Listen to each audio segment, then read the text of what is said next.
economista Franco Román, al señor economista Joaquín Morales, rector de la UTE de Santo Domingo,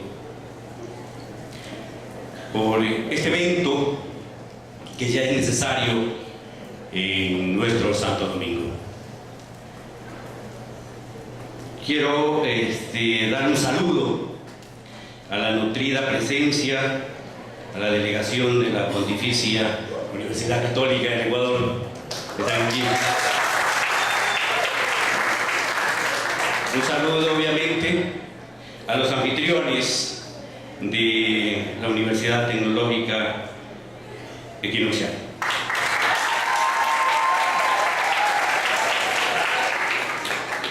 Y por supuesto, a todos los asistentes a este evento.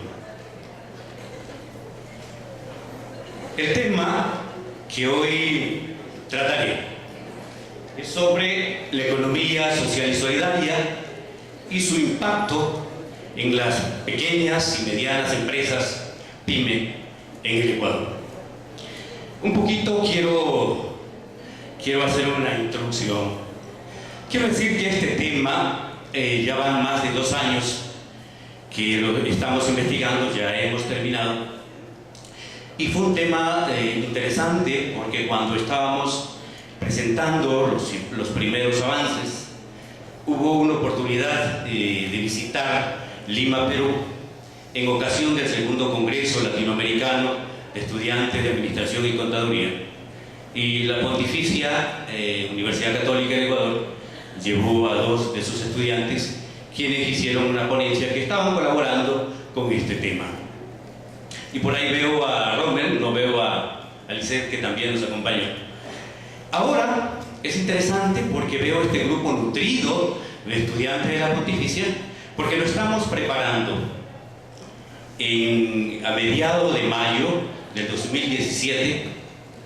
Se está preparando una gran delegación para asistir al tercer Congreso Latinoamericano de Estudiantes de Administración y Contaduría, que tendrá lugar en Medellín.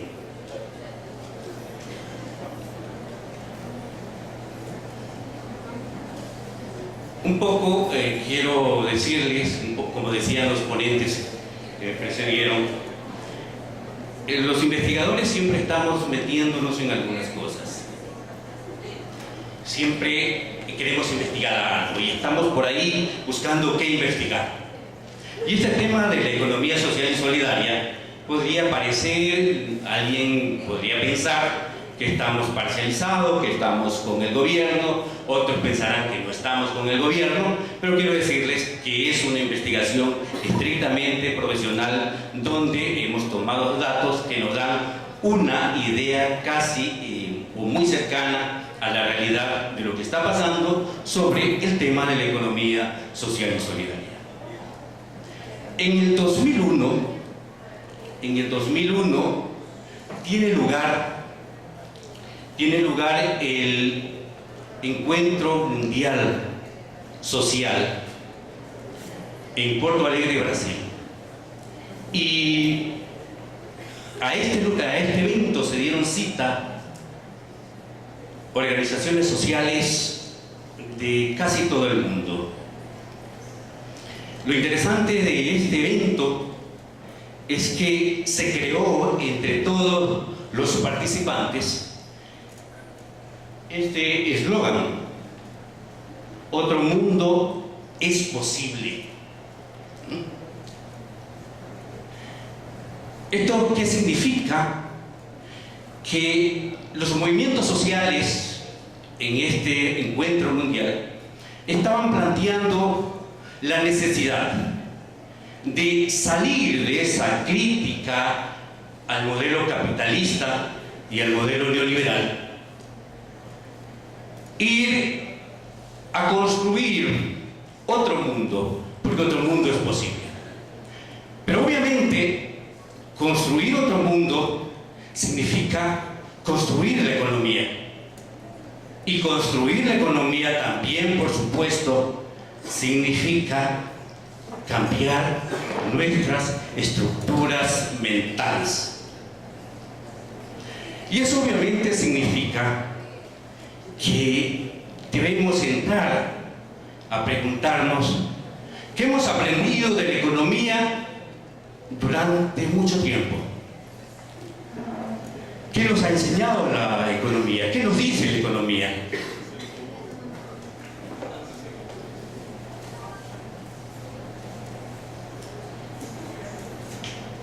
La economía nos dice que somos homo económico y que somos, tanto los hombres como las mujeres, somos consumidores,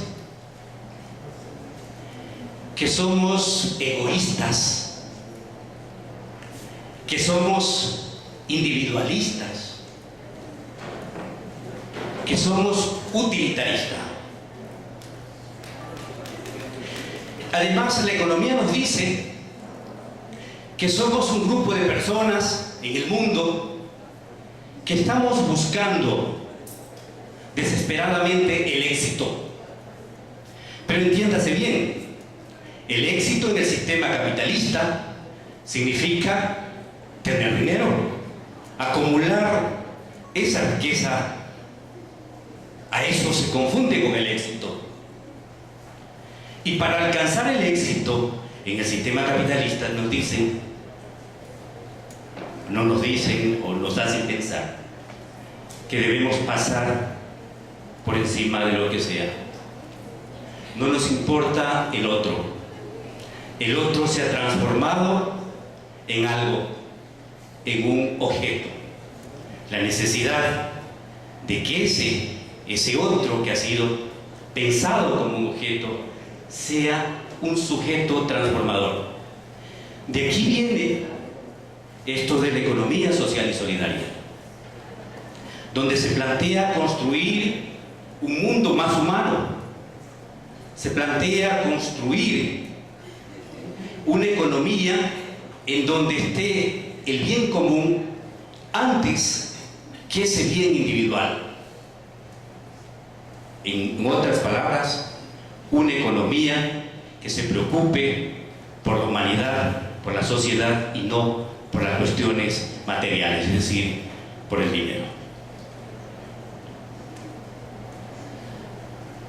En el 2008, recordemos que se aprobó la Constitución de la República del Ecuador mediante un referéndum. Y lo interesante de la Constitución, de la nueva Constitución, es que plantea que en el Ecuador la economía es social y solidaria.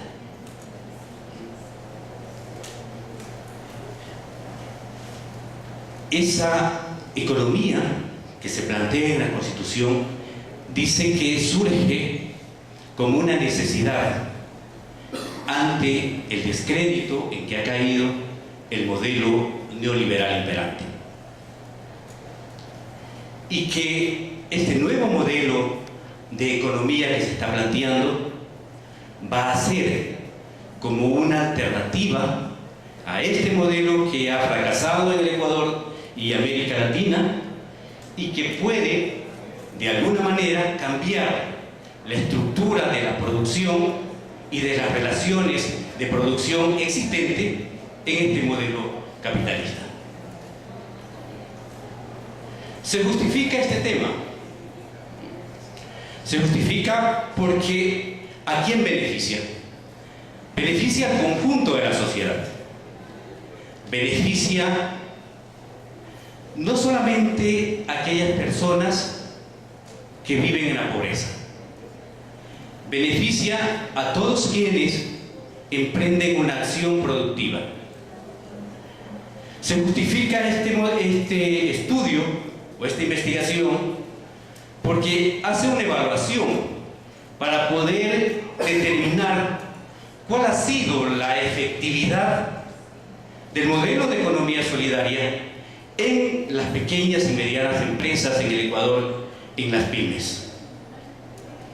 Además, se trata de determinar el grado de responsabilidad que han tenido tanto el gobierno, el aparato del sector público, como el sector empresarial, para que la economía social y solidaria haya o no alcanzado el éxito que inicialmente se esperaba. El objetivo que nos llevó a realizar esta investigación es determinar si las pequeñas o medianas empresas, las pymes, existentes ya en el Ecuador, ya se han consolidado con economía social y solidaria. Queremos determinar si estas pequeñas y medianas empresas o estas unidades económicas populares, como también se las conoce, han alcanzado el buen vivir, porque cuando se planteó la necesidad de que la economía sea popular y solidaria, buscaba que las empresas alcancen el buen vivir. Obviamente, las empresas y los empresarios y la familia que es parte de estas empresas. Esta investigación la hemos fundamentado con algunos investigadores de América Latina. Obviamente, cuando me dijeron que el tema era, o el tiempo que tenía era muy corto, decidí, en vez de hablar de varios autores en los cuales hemos sustentado nuestra investigación, decidí dejar a dos cientistas sociales que son lo más reconocido que se tiene en América Latina. Y tenemos a José Luis Coraje. Él es un argentino. Él ha investigado mucho sobre este tema, conoce sobre el tema, no solo que ha trabajado, sino que va por el mundo difundiendo la idea de la economía social y solidaria. En Argentina ha dirigido maestría sobre este tema. Y él plantea una cuestión que es sumamente interesante. Dice que la economía social y solidaria no debe ser entendida como algo que va a solucionar el problema de los pobres. La gente, cuando escucha hablar de la economía social y solidaria, está pensando si hay que ayudar a los pobres, pobrecitos, ¿no? Pero en realidad, él dice que la economía social y solidaria debería no solo favorecer a la gente pobre, sino que debería ser una propuesta para el conjunto de los ciudadanos de un país, que nos involucremos conjuntamente para hacer este nuevo mundo que se está pensando, una nueva economía que sería la economía social y solidaria. Otro también pensador y cientista social de América Latina, al cual lo hemos citado en nuestro trabajo, es el señor José Luis Raceto. Él es un chileno, pero él tiene una particularidad. Él ha trabajado con la economía social y solidaria por mucho tiempo. Y él iba por cada lugar en su Chile, iba conformando este tipo de economía que significa unir a la gente, a las personas que por alguna razón han perdido su trabajo, los unificaba de forma solidaria, juntaban los capitales de estas personas y se ponían algún tipo de empresa. Les dio muchos resultados a este cientista social y luego se convierte en uno de los teóricos más importantes de la economía social y solidaria en América Latina.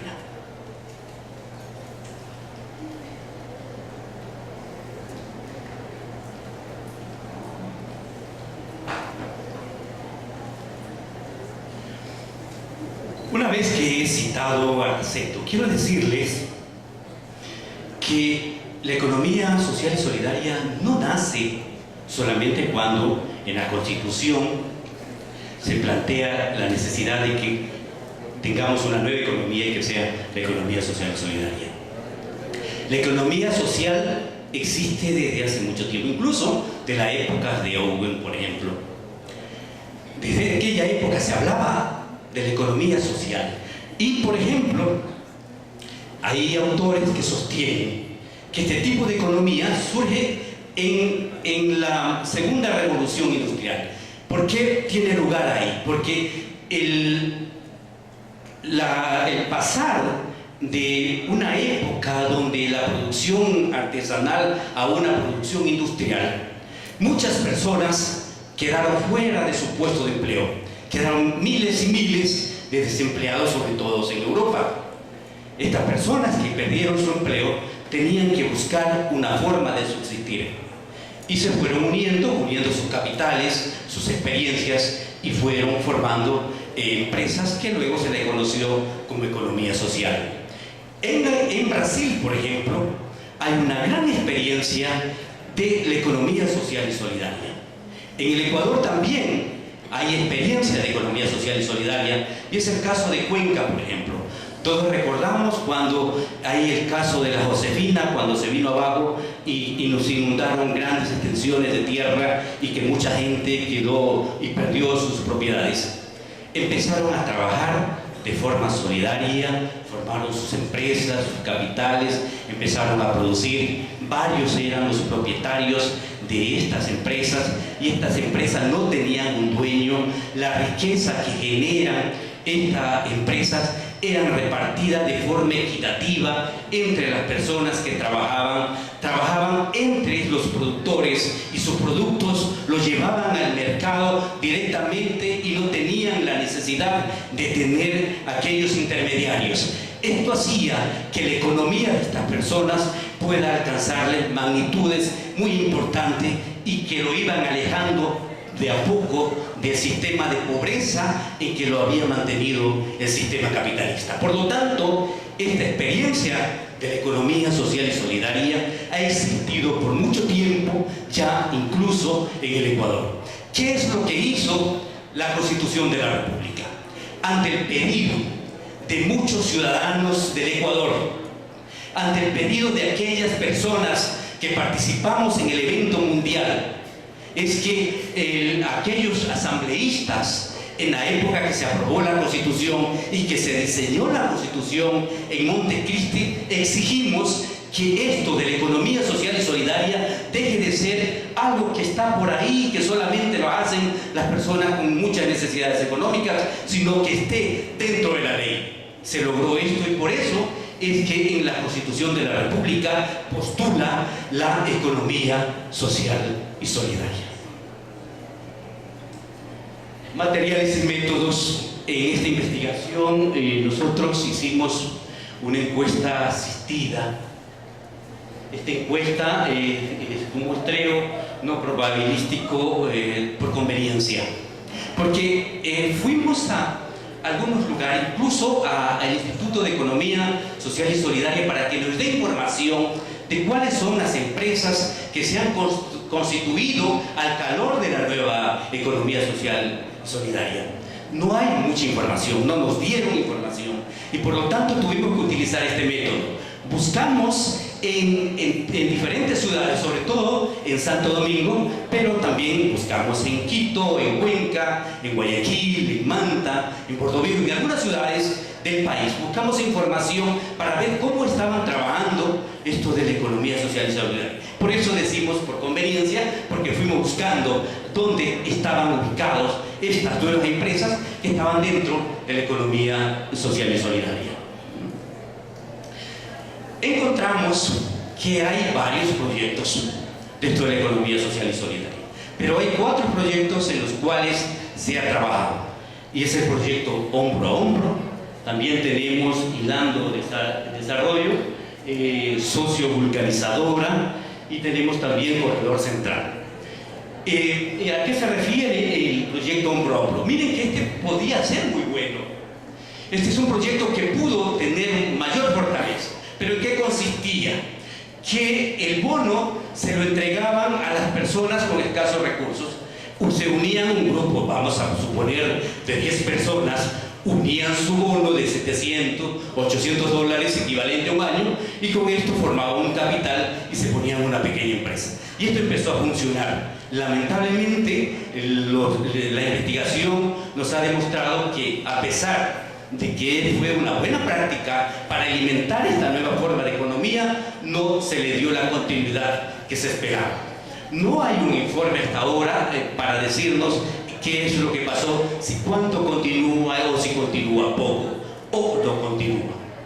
Y tenemos el hilando desarrollo. Este también fue sumamente importante. Acuérdense ustedes que se decía que los uniformes que usan los estudiantes de los colegios, las mujeres que sepan coser se unificaban, formaban una empresa, producían este uniforme y luego el Estado se lo compraba y se los entregaba a los estudiantes de colegio. Esto fue muy bueno en su tiempo. También había que continuar a hacer un nuevo estudio para ver si eso todavía continúa, si cómo se está trabajando en eso. Pero hay historia muy importante. Por ejemplo, encontré en Santo Domingo una señora que me decía, mire, yo antes iba por las instituciones ofreciendo ponerle a los empleados públicos un distintivo aquí. Por ejemplo, vamos a suponer, van al municipio y le ponen un distintivo aquí, municipio o hogar municipal cantonal de Santo Domingo, por ejemplo. Entonces, ¿qué es lo que hizo él? Resulta que la gente empezó a pedirle camisetas, no solo el distintivo. Y esta persona empezó a hablar en el barrio a las madres que tenían hijos y que por eso no podían salir a trabajar, pero sabían coser. Entonces, en cada casa ellos fueron, estas madres empezaron a coser las camisetas. Y me dicen que el gran éxito de ella es que en menos de un mes vendió como 1 millón de camisetas. Porque la gente empezó a comprarle y a pedirle las camisetas. Ella pudo aumentar sus ingresos y aquellas mujeres que no recibían ningún ingreso porque estaban obviamente cuidando al niño y los esposos la dejaban cumpliendo esa actividad, entonces no podían generar ingresos. Ahora ya podían hacerlo y esto por supuesto era muy bueno. Y tenemos el socio vulcanizador. Ese sí entiendo que fue un fracaso. Visité algunas vulcanizadoras. Estaba conversando ahí con un vulcanizador.